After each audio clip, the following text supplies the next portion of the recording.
I've seen my own death. I have seen the universe. I have seen visuals, like I've seen the ground beneath me turn into the surface of the moon. These are all things that like I didn't intend to do.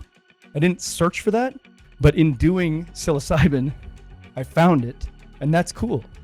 And it's changed my perspective, which you might have changed your perspective in this intentional way. I have also done that. It doesn't have to be guided. Sometimes you just do it and then you get there. Welcome back, everybody. Thank you, sir. Hi, Stephen. Hello, Arman. Once again, we're so glad to have you back. It was not the same with you last week.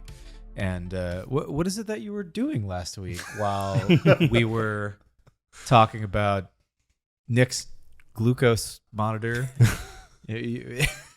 Well, first of all, it's always a sad event to not be here for the Alfalfa podcast, and I missed you when you were away well. I missed you more. I missed you more. Love bath time. By the way, what do you think of the scotch? Oh, okay. Let me take a proper. So this is the Dalmore cigar malt. Yes. Is that correct? Yes, and it's a shame we're not drinking it with cigars. I know. That was my apprehension. It's got a little like in our future to it, studio, right? we'll be able to, right? Yes. Yeah, we'll be I able hope to so. have some cigars. Will our studio allow cigar smoking, Nick? Negative. No, come on. We'll install some fans. We're gonna install some filtration systems. We'll take this is it. very nice. I've never had really anything quite like it. It's unique. That's good. I'm glad you're enjoying it. Also, some additional alpha.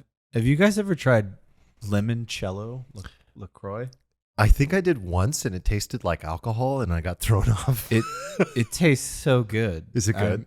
Maybe I'm thinking of a different one. Just Pump it into my veins. We'll see how it shows up on the CGM. It's probably boosting my blood sugar. So we got some cigar malt and some water. What are you drinking, Eric? You still on the green tea? I switched it over to some rosé. Okay. Fancy. Rosé all night. So back to your question. Yes.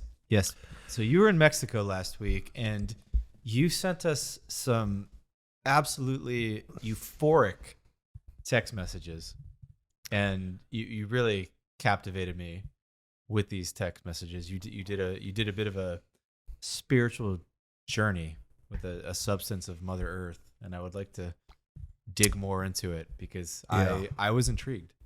Yeah, I'm excited for this conversation.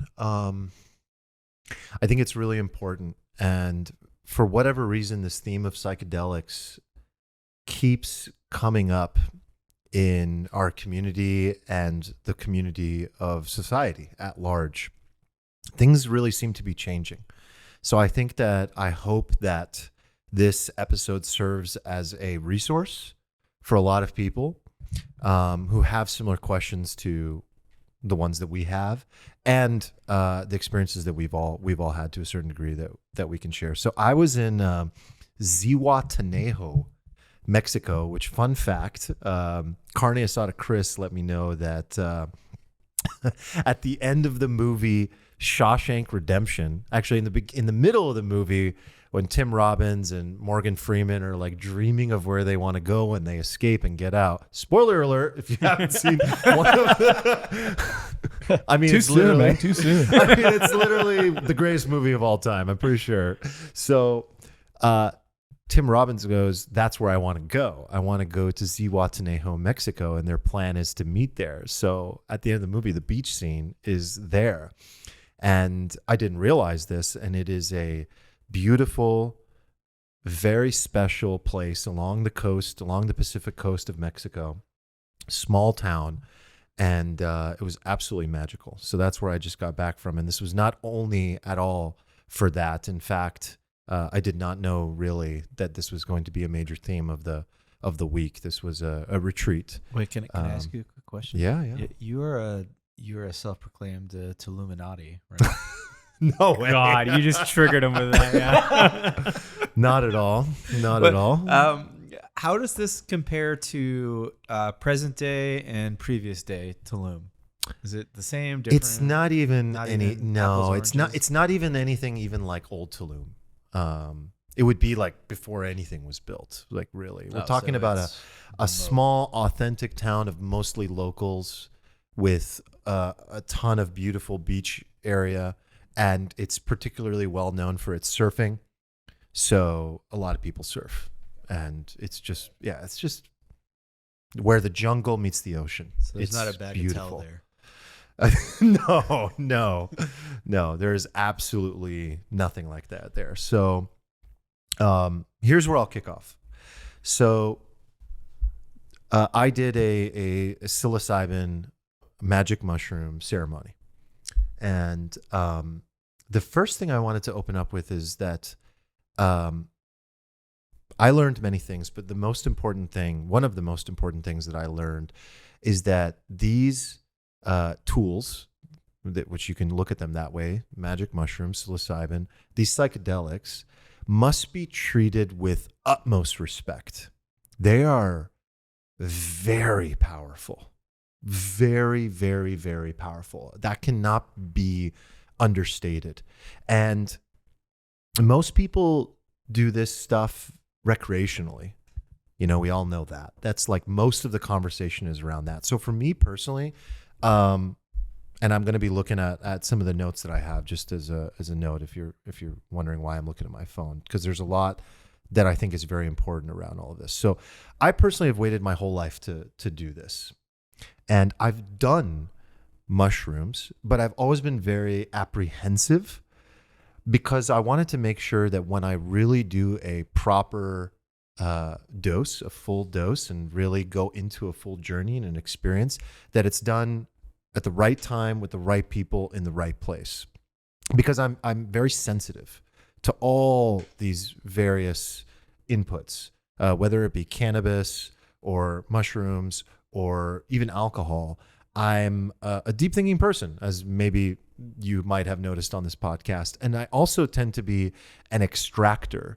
So whatever you give me, I'm going to extract 100% of it to the best of my ability before I move forward into the next building block of information. So even if I'm reading an article, it's like I read that same article 3 times before I continue the rabbit hole. So I'm always extracting. So I've been very apprehensive about this. I've achieved similar states in the float tank with cannabis, with meditation, very similar states of mind. And I thought that that's a very important thing to mention as well, is that a lot of people assume that, you take magic mushrooms and you're blasting off into another realm, and to a certain degree you absolutely are. But I want people to know as well, to those people that are listening to the episode that are like, I'm a never doer of psychedelics or drugs for that matter of any kind. I want people to know that you can absolutely enter the same realm of consciousness and experience, and even, if I may dare say, a mystical state, which we'll get into, through these other vehicles. This is not the only way. So I think that's like just important context and disclaimer. So are you saying you've achieved equivalent levels of mental state in meditation as your mushroom journey in Mexico? I said this in one of our recent episodes. I said this in the God episode, that I have 3 times where I've gone to that. Achieved is a stupid word. I've gone to that same realm, and I've experienced the same feeling and had a similar experience, but not to the degree and not to the intensity and not for the length of time. On mushrooms, I had that experience for 4 hours. Okay, so meditation, you drove by Disney World, and mushrooms, you went in, you rode all the rides. Yeah. Okay. Yeah. I got you. So look, most people do this stuff recreationally. And what I learned by doing it this way through a ceremony is that it's very, very different. When you do it recreationally, you are essentially rolling the dice. If you're very diligent about set and setting, you probably will get lucky and have a good experience, but you're mostly just walking around. Maybe you're in nature, you're exploring something. Maybe you're with friends in a house and you're just like, okay, we're going to be safe. We're going to do it the right way. We're going to listen to good music, and you have a great experience. Don't get me wrong. Maybe you have a few insights, but you trip out, you have fun, and you call it a day. Maybe you do it on the mountains. So one of the reasons I didn't do it in Washington on the hike is, well, A, I was like exhausted after like a 10-mile hike, but B, I wanted to actually prepare for this experience because my intuition was telling me that this was my opportunity to do it and do it all the way, which was terrifying to me. It was a lot to think about. And then there's another way in which people do it, which is therapeutic, which I'm a huge advocate of. And we've talked about that. I think we should talk about that a little bit. Oh, wait. So what you did different than the therapeutic one? Because Yes. I think I have the two as the same in my mind. Yeah. What was the intention of why you did it? Why I personally Or did just it. like it was like a group thing, right? Mm-hmm. So what was like the stated purpose of it? I assume you guys weren't like, all right, just get fucked up on mushrooms. So therapeutic is also guided. You're there with a professional, a psychiatrist or a psychologist or some sort of medical professional. And, there's some people that are doing this like under the table. You can contact certain people, and depending on the state you're in and laws and things like that. And there's other areas in which you're doing this, in particular with mushrooms. Hopkins University has done incredible studies on this, and you're doing this legally. It's being studied, and this is probably the first psychedelic that will become legalized, like medicinal therapy, right? And when you're doing it in that way, you're generally in a room. They're putting on music, maybe. Sometimes they're giving you an eye mask, and they're there talking to you and working you through trauma or whatever particular mental health issue you have. A ceremony, the way I did it, is like it wasn't just like let's go trip. I figured, yeah. I'm not here to speak about anybody else. For me, it was an opportunity to do it the right way, and I didn't even know what that meant, but I knew that I wanted to be in a place where I was outside. So that was important, in nature. And I wanted it to be led by someone very experienced who's seen a huge realm of different experience. And I wanted it to be a spiritual experience more than a therapeutic mental health experience. Now, if mental health became a part of my experience, sure, if that was my personal intention. But when you go and you do it in a therapeutic setting, what you should expect is that you're there with a medical professional. And that's a very different thing. They're there to guide you through mental health challenges, which is beautiful. But this is like up to you. It's what is your intention. And each person who comes to that ceremony brings their own intention. And that is the first most important thing in this whole experience, is like, what? And I don't mean to sound like I'm bashing it, but like, what is most people's intention when they do mushrooms? Yeah, I mean, like what when was the last time somebody did anything with intention? I have no, I haven't. I don't smoke weed with intention. I didn't do mushrooms and Joshua Tree with intention. But Eric, if you remember, which we talked about this briefly in one of our episodes, right? And I'm sorry, actually, you weren't there, so we didn't talk about it. We never got to talk about this. But if you remember from the real life experience, that second night when we had a little bit of intention, do you remember the profound difference that made in our experience? Definitely. I think like I want to hear more about your journey, because I'm probably categorized as one of those guys who does it recreationally, but I put that in quotes because like I don't think anyone that I know does it the way that you're describing. I think recreationally is like too loose of a term. I think I'm typically doing it for fun partially, but also to experience something dramatically different, to like see another side of the world from a new perspective than you normally do. And that like, that's partially recreational, but it's also like, it's an adventure, it's like an exploration.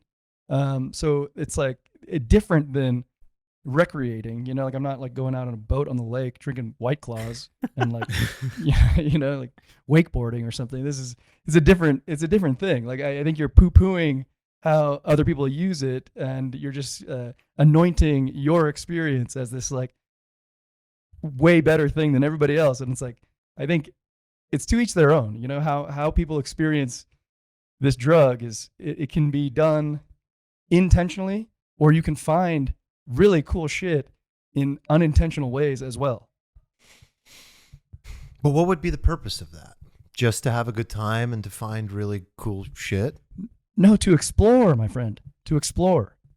Sounds like an So intention. when I'm doing it, like I'm seeing, like, okay, so let me talk about a couple of my experiences just very quickly, because I do want to hear yours. I've seen my own death. I have seen the universe. I have seen visuals, like I've seen the ground beneath me turn into the surface of the moon. These are all things that like I didn't intend to do. I didn't search for that, but in doing psilocybin, I found it, and that's cool. And it's changed my perspective, which you might have changed your perspective in this intentional way. I have also done that. It doesn't have to be guided. Sometimes you just do it and then you get there. But we are saying the same thing. What I'm saying is by poo-pooing, if that's how it came off, that's fair, on these other pathways to doing it, we ended up arriving in similar places. That's great, because I think that's what mushrooms do. But what I'm driving at is if a person were to go into the situation with that type of intention, they can extract and experience that same thing that you're describing so much more and experience the full benefits of the medicine, which before this experience, when I heard people call it medicine, I laughed. Another thing I used to laugh about was ceremonies. I judged these ceremonies, and I'm going to be brutally honest here. I have seen, and I still think I'm right about this, a large groups of people, especially these like new age spiritual people that do this stuff, that do these ceremonies all the time and get the same messages and continue to go back and get the same message. And oftentimes I think, I forget whose quote this is, but it's like, when you pick up the phone and you get the message, like hang up the phone, like you got it. And I think we become addicted to the experience oftentimes, and it becomes a little bit cult-like, and the community wants to draw you back into these ceremonies, and so you feel inclined to continue doing these. And I kind of judge them from the outside again a little bit, but I also learned that a lot of people have a lot of work to do, and they continue to do these ceremonies because they're barely just beginning to peel back layers of the onion. So I can't judge that. My experience was extreme. It was the type of experience where I won't need to do this maybe ever again for the rest of my life, or maybe for a year. I have no idea, but I know it's not a month from now. And I know that I no longer am interested in doing it recreationally because I know the power. So back to my very first point, Eric, like all I'm really saying is that yes, this is a fun thing. Like you can do a little bit and you can get the giggles. And I forget what it's called because our guide had a name for it. It's like Nano Santos. It's like a local word for like the childlike spirits that arrive through the medicine that make you giggly. Oh, the childlike spirits. Yeah. That's a way better spin on it. Yeah, they're like these little giggly, the child inside of you that comes out when you do a little bit. And that's like where I've only ever experienced is like, oh, this is fun and this is cool. And like, but now I have this respect and this reverence for the plant that I know what it's capable of that I had no idea. So I just have a question Yeah. in the back row. My question You're in is, the front. Come in the front. is it like when I'm listening to you talk about this so poetically, like part of me is just thinking like, well, this is the first time you've ever done it. Like every other time you just took nibbles. Now you fucking went for it and you felt the power. Like when you go for it, you feel it. Yeah. I just guess after the experience, all I would say to people that have done full doses of it is if you're already like into this and you're already open and you're not apprehensive like I was, like I would highly recommend doing it in a ceremonial way. So let me explain what that looks like. So it was guided. The set and setting was right. I was with a trusted group of people. I was in nature. I went into it with the right mindset. That's the set. I was in Zihuatanejo. I did a full dose, 4 grams. They gave the option to take between 2 and 4 grams. Wait, could you put this in chocolate bar terms? Well, it was chocolate too. Oh, it was. Yeah, it was chocolate, but Oh, it was wow. pre-designated. Like how this many is how much Wonka you're doing. squares is this? I think it's the whole bar. The whole bar. Yeah, I think it's Oh. the whole bar. I have no idea how many grams are in one of those, but I'm Dang. pretty sure it's Yeah, 4 sounds like a lot. So you had the equivalent of like over an eighth of stems and caps, like if you weighed it out. yeah, and how was it given to? Because this is a question. It was like I a had, Hershey the Kiss chocolate. dosage. Yeah, and it So- was like locally made from mushrooms locally procured, blended with lion's mane for some mind-opening adaptogenic properties, with some niacin to help you digest and process. Before we did some cacao, which some people do cacao ceremonies, as you may be aware of. So we ate some cacao first, which is like a heart opener. I'm air quoting. Was all this mixed in the chocolate bar? Like you had So a the chocolate cacao bar was with pure niacin? beans right there. Did those first. Sat down on a yoga mat in a semicircle with the guide in the middle, with her instruments. She had another guy with her who also was there to play instruments and help guide. And she began by passing out the cacao, starting to set the intention, helping us get in the right state of mind. Did a somewhat of like a local prayer. I felt so connected just to the environment that I was in, just from the cacao alone. Passed around the mushrooms, which were 2 chocolates, 2 grams each. Said, I recommend you take between 3 and 4 if you want a full experience. So like 1.5 to 2. In that moment, like all of my fear and apprehension was just gone. I was like just so ready for some reason. I took the first chocolate, enjoyed it. She was explaining everything. She had a beautiful voice. We took the chocolates and we began a yoga nidra meditation. So yoga nidra, for those that don't know, is a state of mind between pure like wakefulness and when you're asleep. So like the app that I always recommend, Insight Timer, has a bunch of great yoga nidra meditations in it. I do them at night, like to help me fall asleep. We did a yoga nidra meditation, head to toe relaxation, and we did a opening of all the 7 chakras, which was absolutely incredible. So we started with this, and so at this point, you're like 20 minutes in. It takes like 40 really, right, for the mushrooms to really start kicking in. So we're like 20 minutes in and we're at the point where we're doing the opening the root, opening the belly, the solar plexus, opening the heart, opening the throat, opening the third eye, opening the crown. And it's like all these things that I've always been like, whatever. Like, what does that mean? But in that moment, oh my God, man, you literally feel these things open and you're cleansing them. And I believe the purpose of this was to actually purify and open these portals, gateways, openings to energy. I mean, I can't even believe I'm saying this stuff, but I'll get there and you'll see why I'm saying this stuff. I mean, I can believe it. And it starts kicking in. By the way, so she's passed out like a sleep mask. She didn't pass out. She passed out. So she passed out and I'm tripping balls. So she passed out these sleep masks. And the moment that she gave me the sleep mask, so my intention, man, there's so many interesting things I want to talk.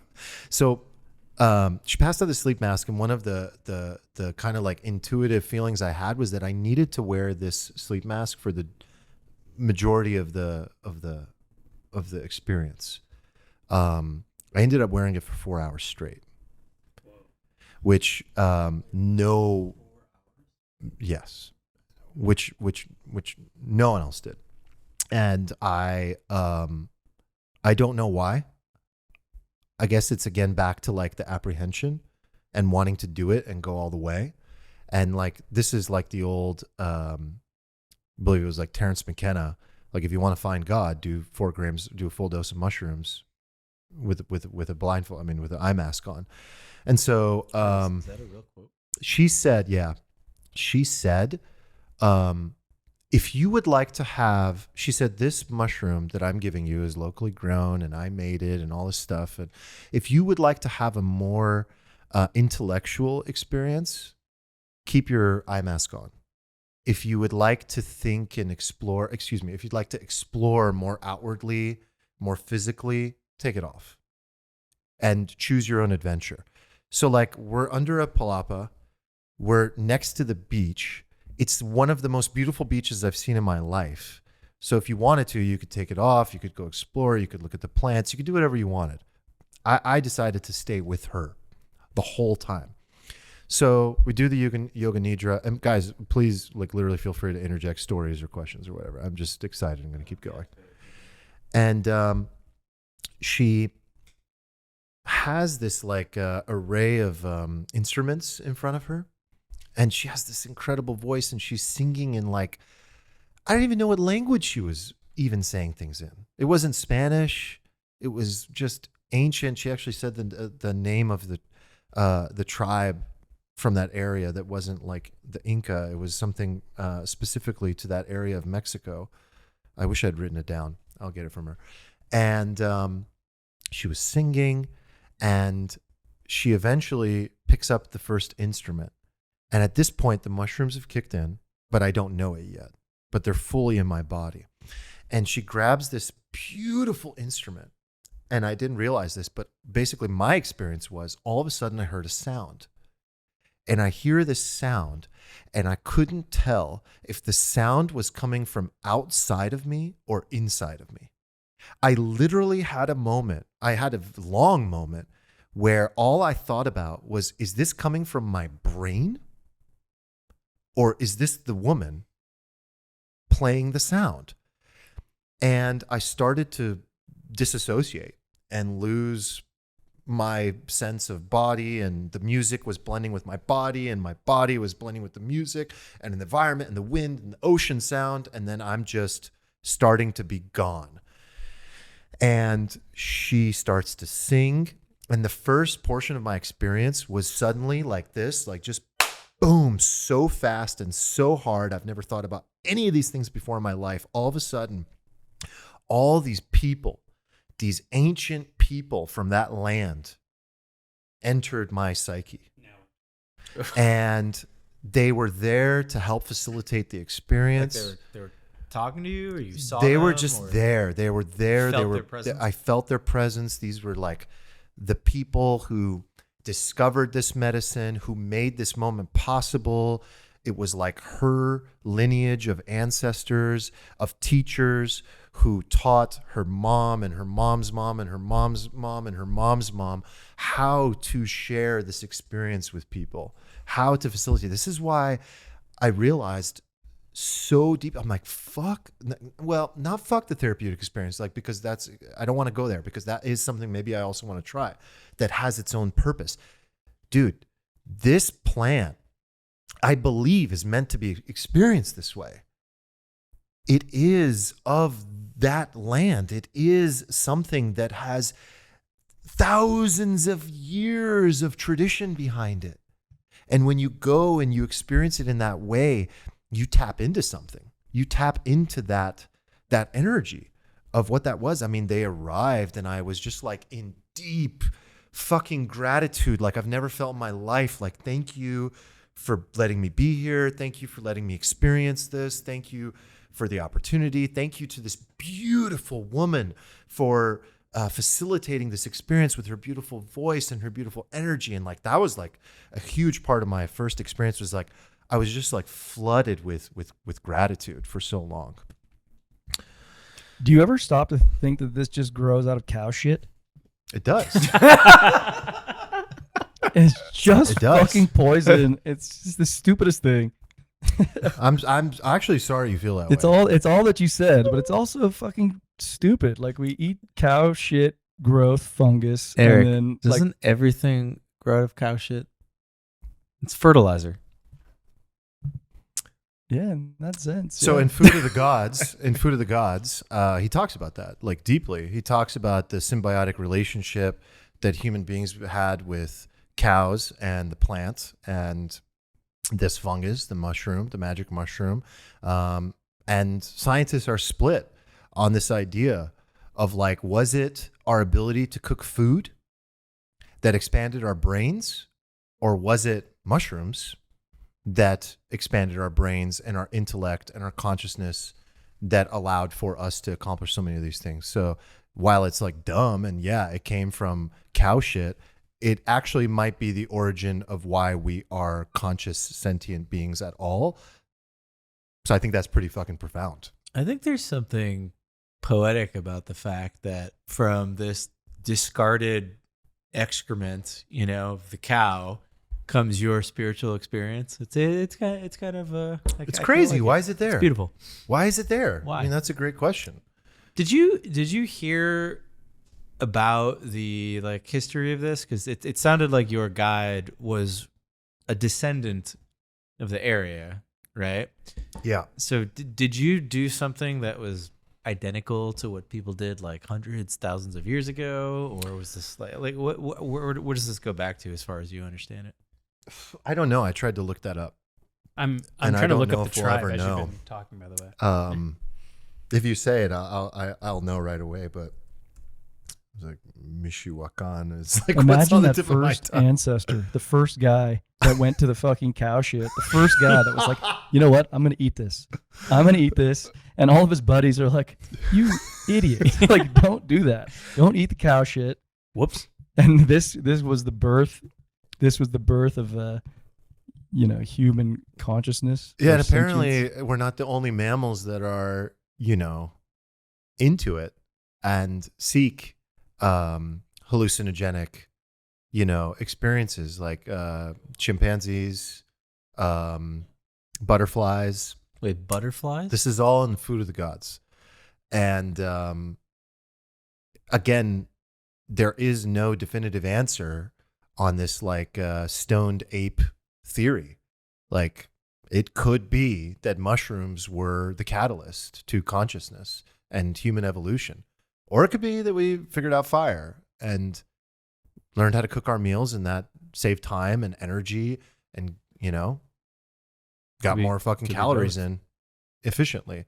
But I still think it's fascinating, and I think that whatever it is, there's something incredibly powerful there. So my intention, you guys will like this. So my intention, you like this next thing. So my intention was, everyone had you're told to have a very clear intention going into this, because it's a guide to the whole experience, because you don't want it to unravel into just endless wherever it takes you. So my intention was still quite broad. It was, I wanted to know what the true nature of reality is. It's a small intention. I just have one request from the Food of the Gods. The gods are like, is that all? Yeah, so that's probably why I knew that I needed to do the full dose and be under the blindfold for 4 hours, because it was quite an ask. Wait, why did you choose the blindfold? Intellectual. Because I wanted, You the were inward like, experience. okay. Instead of oh, look at the butterfly. Oh, look at the sky. Okay. Oh, look at the I see that for you. look at the beauty. So did you solve the nature of reality? Yes. He wants. Oh he my wants to God, say yes. yes. He wants to say, I absolutely did. Okay. You can see it in your face. Lay it on us. You have a confidence about you in this. it's right here in my iPhone notes. Yeah, I did. And what's funny is that was my intention, but the first experience, I mean, again, part of what I got from the plant was how important this honesty and my voice is to share these things, actually. So the first lesson was, you're not going to believe it, but it was about this podcast. And one of the takeaways that was undeniable, I literally sat there and I was talking with my higher self, with consciousness, going back and forth about this. And the message was how important it is to share and use my voice that I've been given in this life around some ideas that were given to me. And maybe this is one of them. Maybe this is the start of that, to be able to share that. That in and of itself was a deeply profound experience around my purpose. And I think that's a common experience that a lot of people share, is these questions, these trivial questions around how should I show up in life, or what is the meaning for me, and what is my purpose, or what should I be doing, or how do I solve this dilemma? All of that just like becomes so simple and trite. Like every problem I had or challenge that I wanted to explore going into this thing just became like gone. So then began my journey into, okay, you got the easy shit out of the way. Like what is the true nature of reality? So I became one with consciousness, and it became absurdly clear that as physicists debate over, and we talked about in the God episode, we talk about the big problem, we talk about the consciousness problem. Does consciousness come of the mind, or is it outside the mind? Are we inhabitants, And that was just like so clear that that the consciousness that exists within me is universal and forever, and this endless awareness that I have just the opportunity to be aware of in this lifetime. It was just like I became one. It was like this endless pink, cloudy, beautiful energy that I became one with for a long time. Are you saying that what you describe as your own consciousness is purely you tapping into something else that's like permeating through the entire universe? Or are you saying you have your own consciousness, but also you were able to tap into the collective consciousness of the universe? Say it again in a different way. Oh, in a different way? God. Yeah. So bad at asking questions. No, I like it. I'm paying attention to the details of the question. That's all. It sounded like to me you were describing you're asking if your consciousness is sort of like internally or externally derived, and you were saying you discovered that what you perceived as consciousness was actually you just tapping into an external thing. Is that accurate? And is that external thing just this collective consciousness of the higher universe, the entire universe, and you were simply just tapping into it? The way I experienced it is me, Arman, being awake and alive right now is a form of that collective consciousness that exists in the universe. And that for me I essentially became one with the consciousness of all individual beings and of all individual consciousness that exists in the entire universe or universe is, and also is a part of the collective consciousness that encapsulates all of that.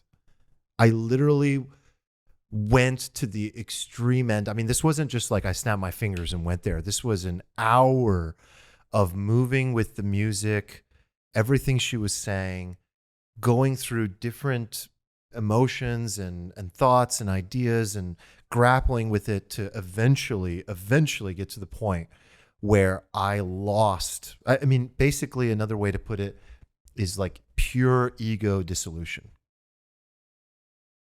Like complete loss of personal identity, realizing that actually my individual identity is a part of the fabric of existence. So then one of my struggles personally as a person who, thinks deeply about things is I have honestly struggled with this question of death, of what would it be like to go to sleep and never wake up again? And, it's funny because the more of a deep thinker you are, the more you're forced to go there, and the more of a philosopher you try to be, which really is an exercise in how to live and die well, is how I think of philosophy. You're forced to go there. And it was like I went into this euphoria of experience of pure ego dissolution and understanding the true nature of reality and the true nature of who I am. But then all of a sudden, this thought came in the back of my mind. It was like, well, if you want to know the true nature of reality, you only know half the equation. You know what it is to be conscious. Do you know what it is to die? That was the thought that was presented to me. And then I wanted to resist, and I was scared for a moment, but it was so gentle and inviting that it was so easy to move toward death. And I just kept moving more and more toward it.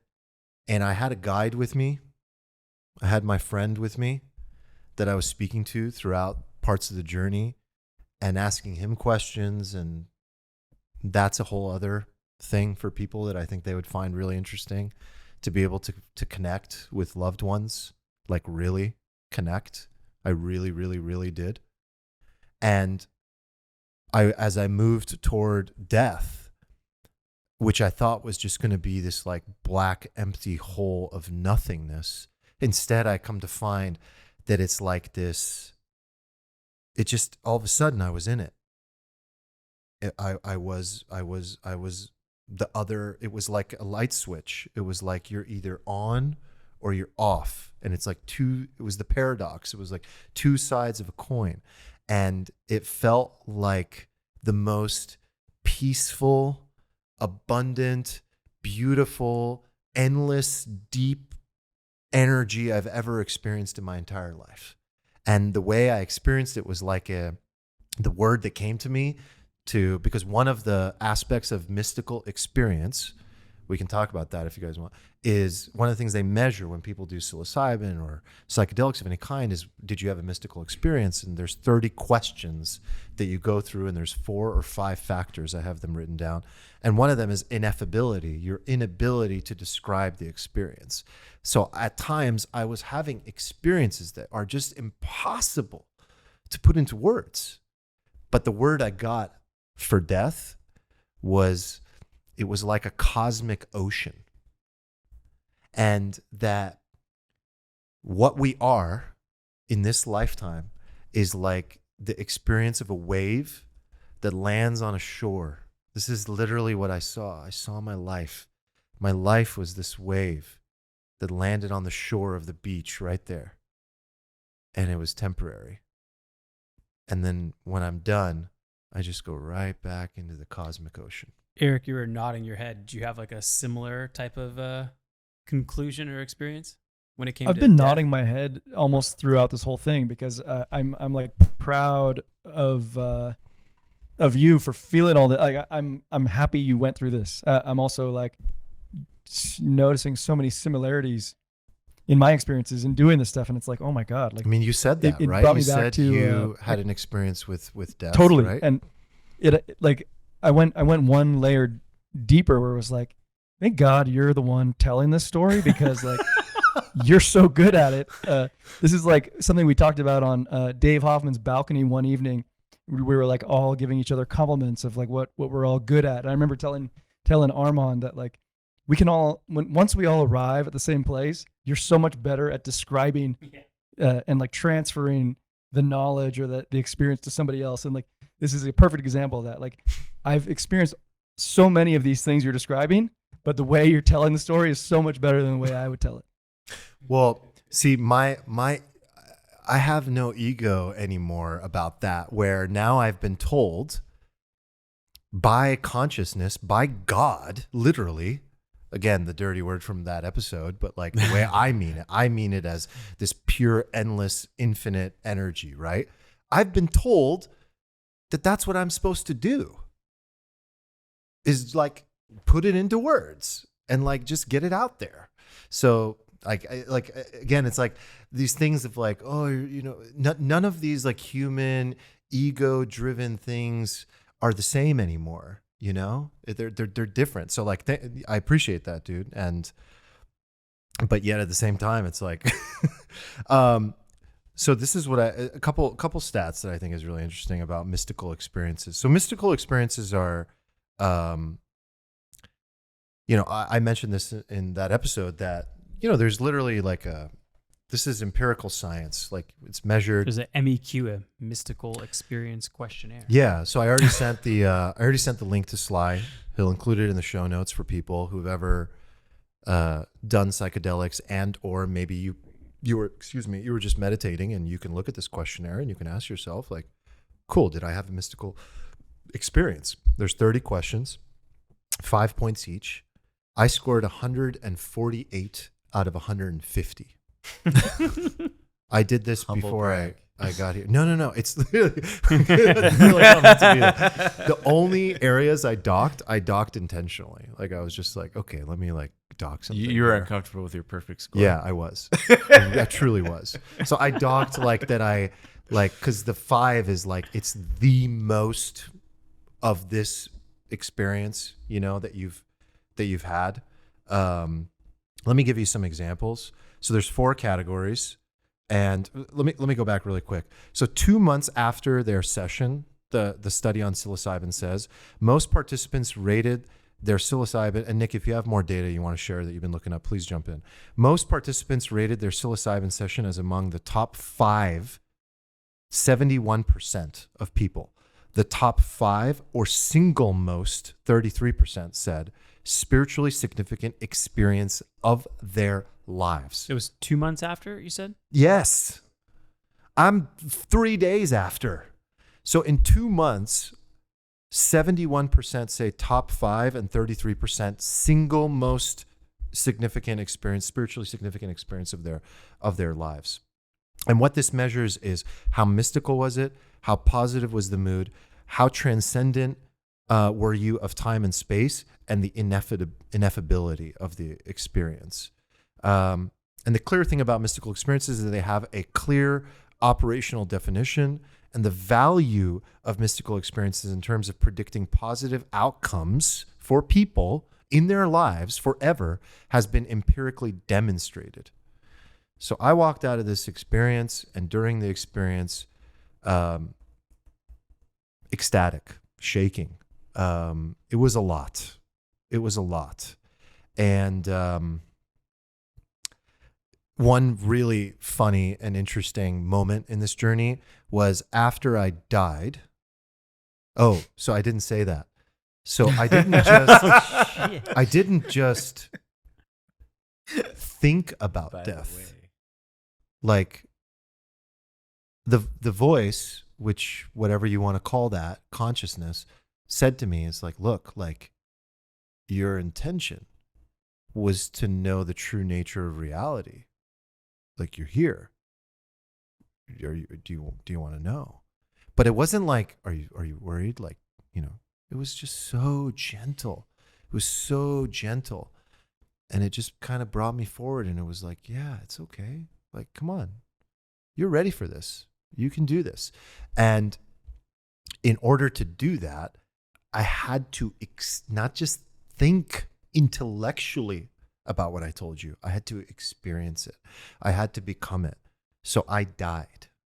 I went into the cosmic ocean, and I died. And when I died, I was maybe 3.5 hours into the experience. And then the guide, this whole time, just for this reason alone, it would be worth doing a ceremony. The music, the instruments, the But you singing, for just 4 hours straight? the whole time. If you could just imagine like a good yoga class with like a teacher who is just singing and playing music and like a beautiful spiritual experience, like without the mushrooms, the most beautiful music and experience and performance I've ever seen in my life. At that moment, synchronicity happens. I posted a synchronicity video, a scientific version of what this is in the Discord yesterday. A synchronicity happens. Check this out. She pulls up an instrument, and as she pulls this instrument, she walks around the area where everyone is lying down and brings it closer to them to really kind of like make it part of their personal experience. Not just play the music, but like, bring it right up against your kind of crown of your head. And the instrument she's holding and playing is like this, like cymbals almost, like this twinkly sound. And all of a sudden, as I'm birthing again, as I'm being reborn, I go back to the first memory I've ever fucking had of a toy that was, it was like this little toy, and my parents would like turn the knob and it would play this music to me as a kid. It was exactly the same sound as I heard in that moment. And I'm like entering my baby body from Arman baby, becoming reborn and entering my body again. And it's the same Exact instrument. same. Exact same. Were you taking the blindfold off at that period? No, I still wasn't ready.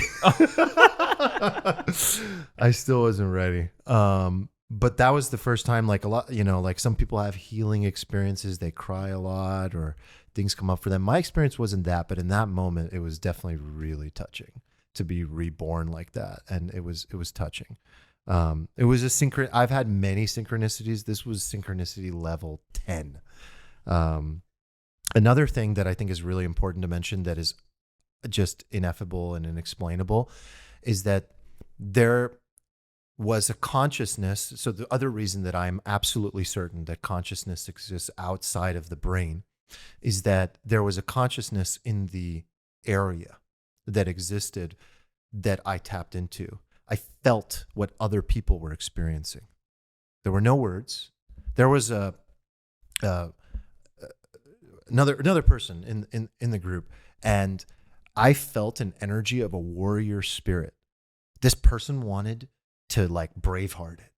And so like for a half hour, 20 minutes of my experience, I'm up in the fucking wherever we are in my mind in a battle royale of meeting this guy's energy and wrestling and fighting and bringing out this like warrior fucking spirit of like being a man and being a warrior and like duking it out in the heavens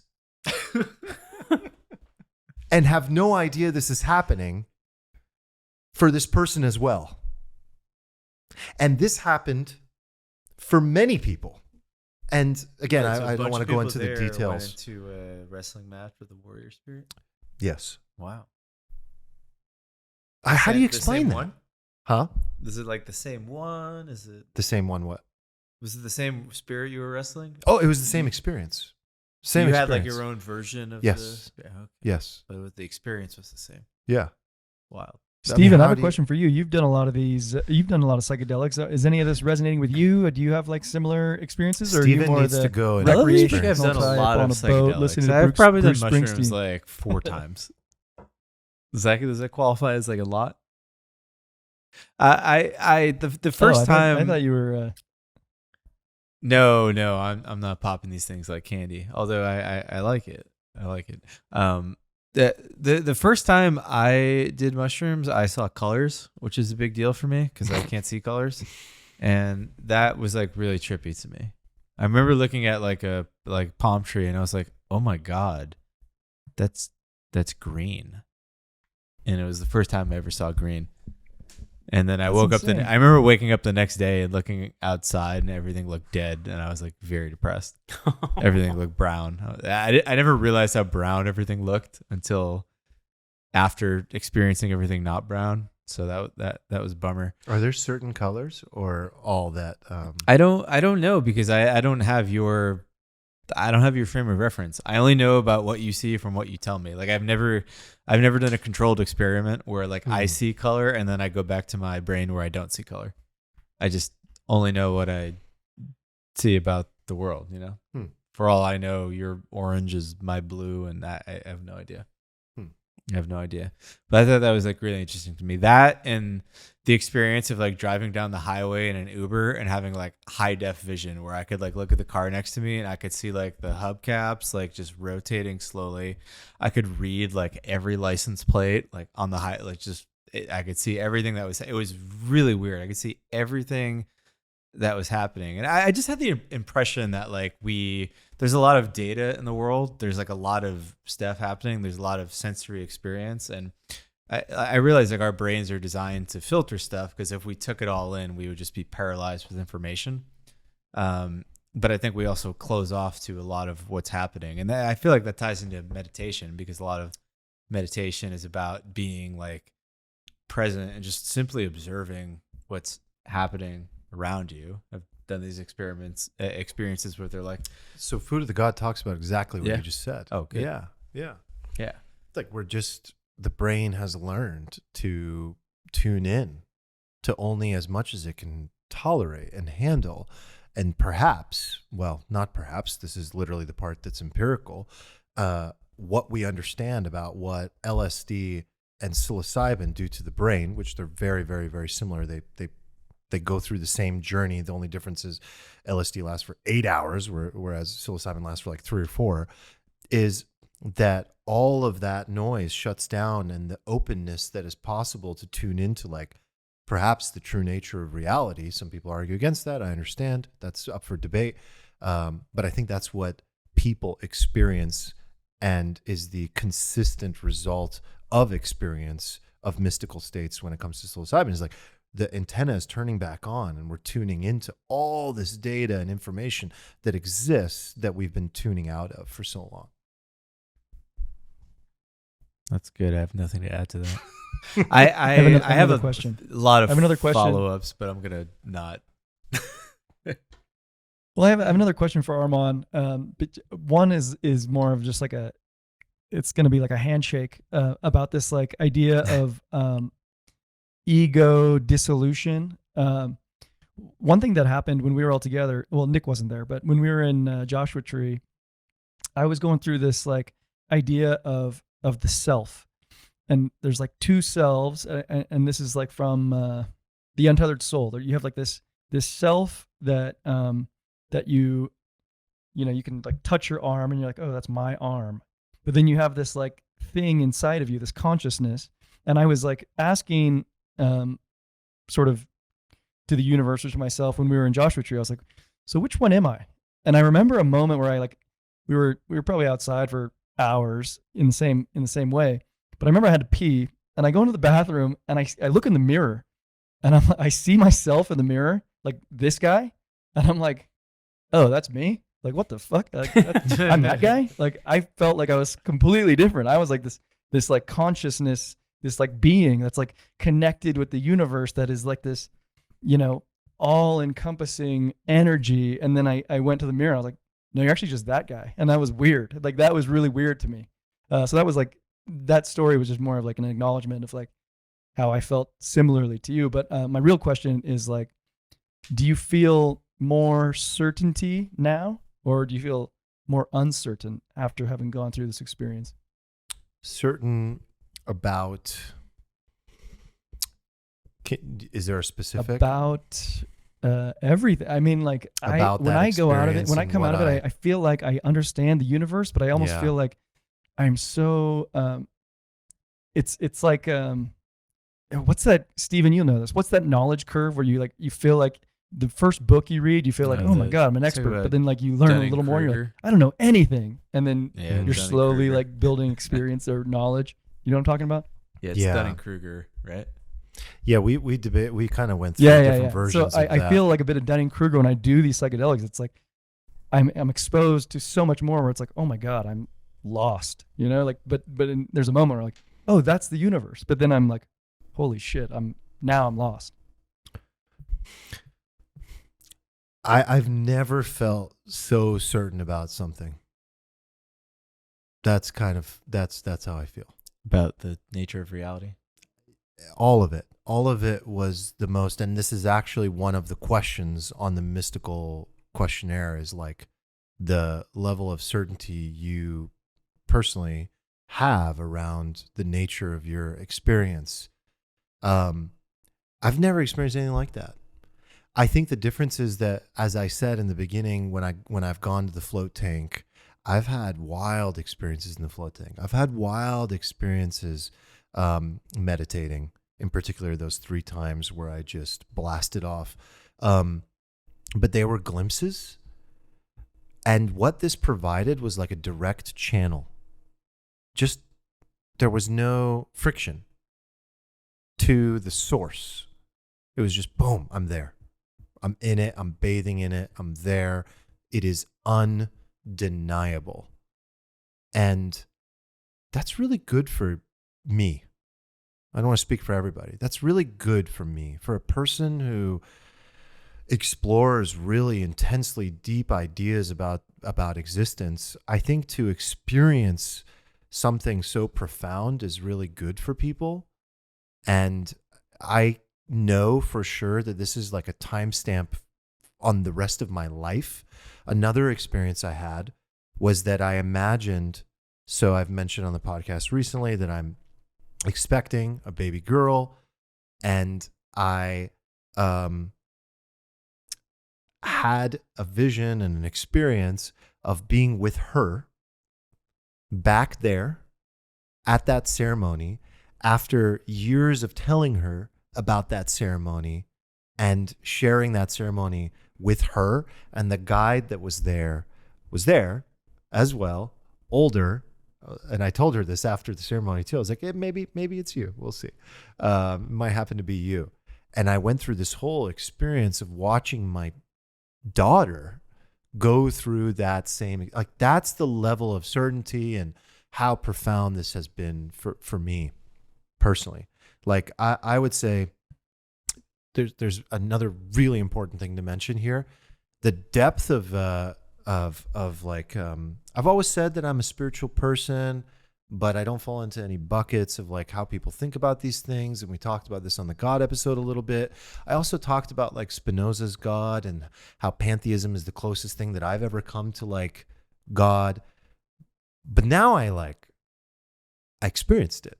I became it. That's completely different. It wasn't an intellectual thought exercise. I became the thing. That's completely different. And for the first time in my life, I don't know why I'm going to use this word, but it's the only word, and it's, again, a dirty word like God, so please don't attach alternate meaning. But I prayed harder and deeper than I've ever prayed in my life. And that was also a consistent experience. And since then, I've been praying every single day. I turn on music that is similar to the experience that I was in.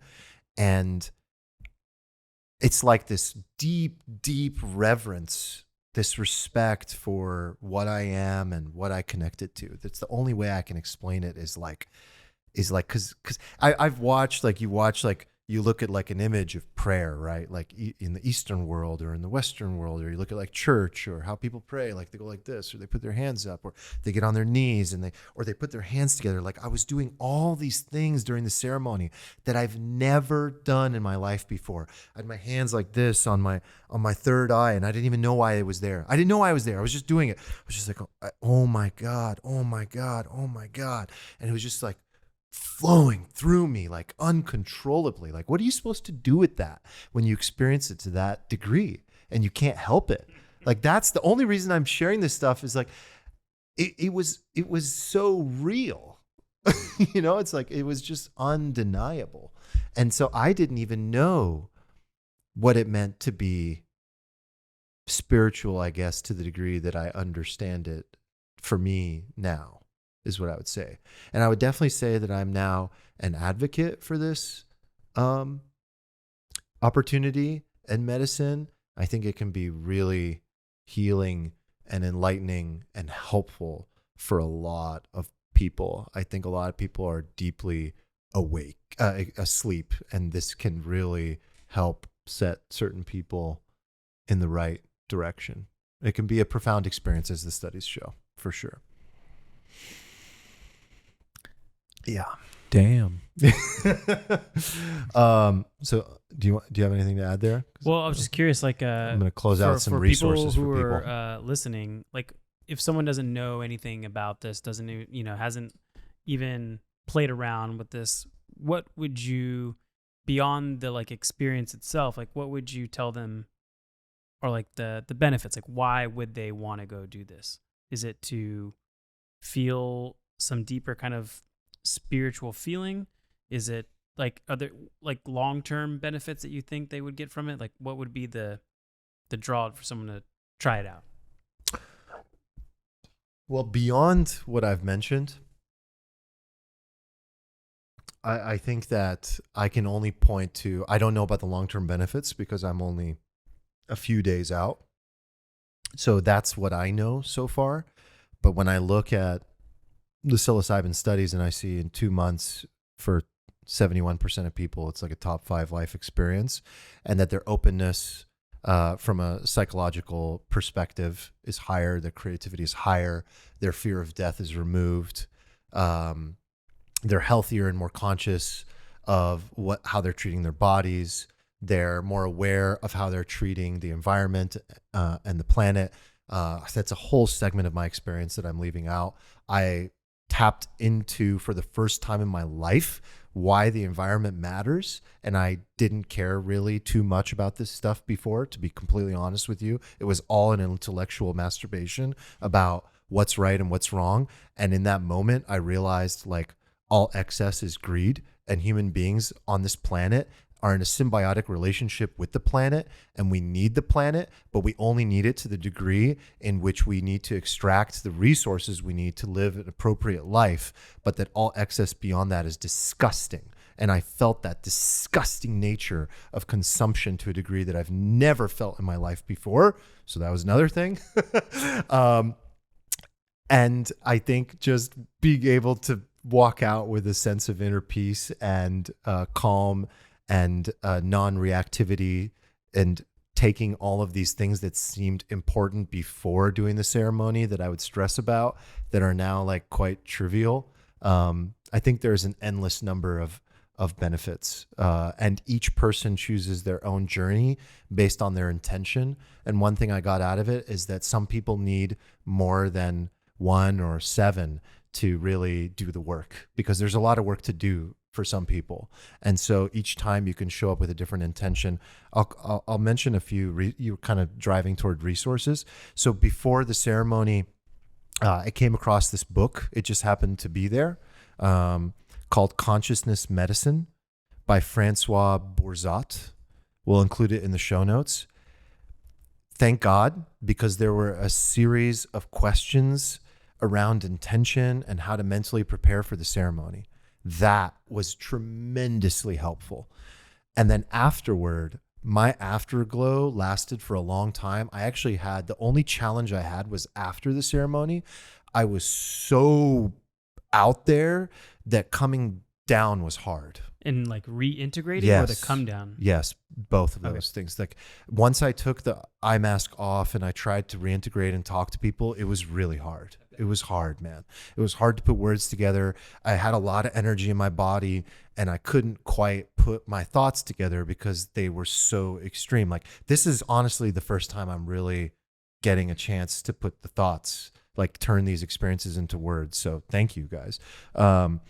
But there were integration tips in the book, which really helped.